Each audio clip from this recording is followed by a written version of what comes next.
lamang ang siyang nakakakita. Ako'y nagtataka, meron nga bang isang ikaw? Sabi nila'y isa ka lang, kaluluwang naliligaw. Damdamin nagpapukaw sa isang munting dalaga. Dalaga na ako lamang ang siyang nakakakita. Ako'y nagtataka, meron nga bang isang ikaw? Sabi nila'y isa ka lang, kaluluwang naliligaw.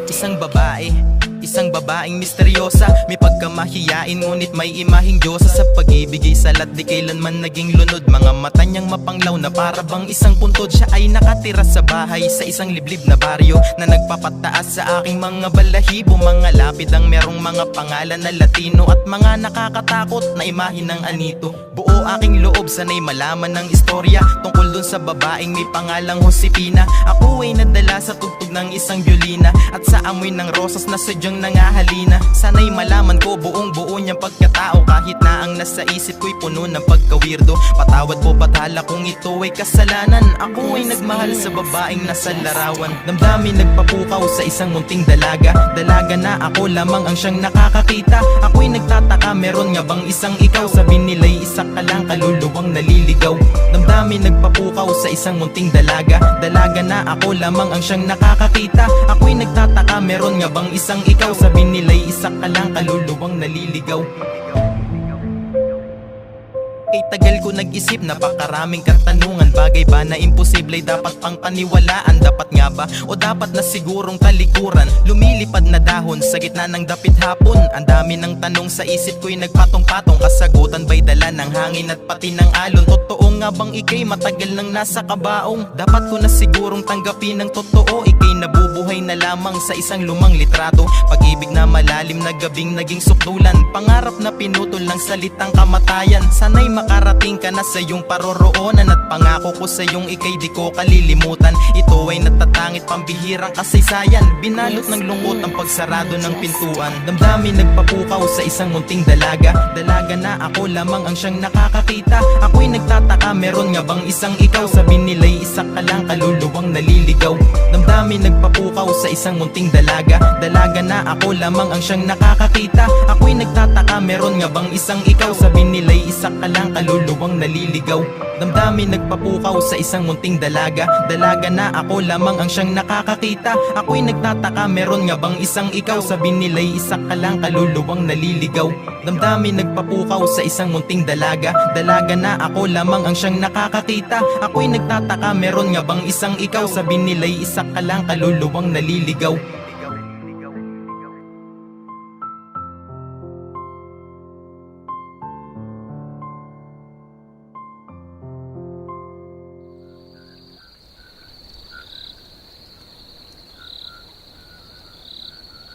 Naglakbay si Tan Albularyo at siya'y pupunta sa kabilang ilog. Siya'y nangsakay sa kanyang bangka at may pwede yatang gawin dahil kinulong niya ang mga espiritu at parang may sumanggas sa kanyang bangka at inayos at tinanggal. So ngayon, patuloy-tuloy pa rin kahit anong hirap at kahit mahaba at mahirap tumawid sa kabilang ilog. Siya'y pupunta sa Hilaga at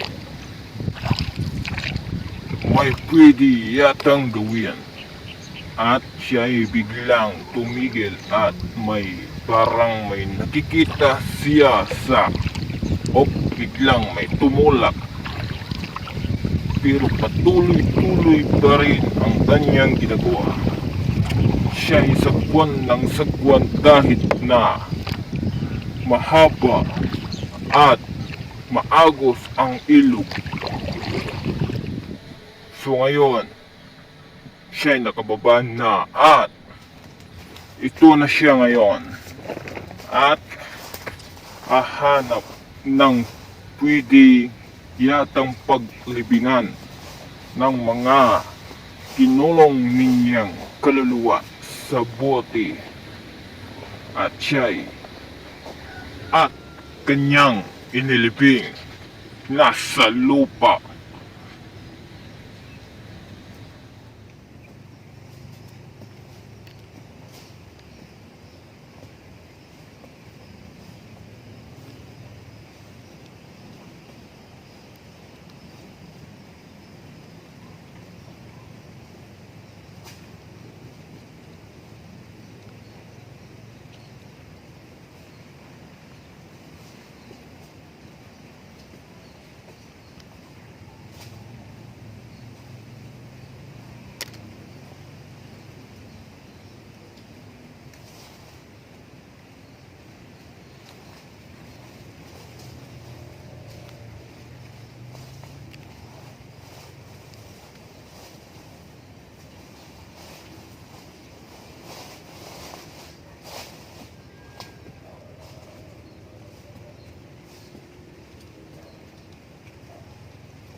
Ops, parang may nararamdaman niyang masamang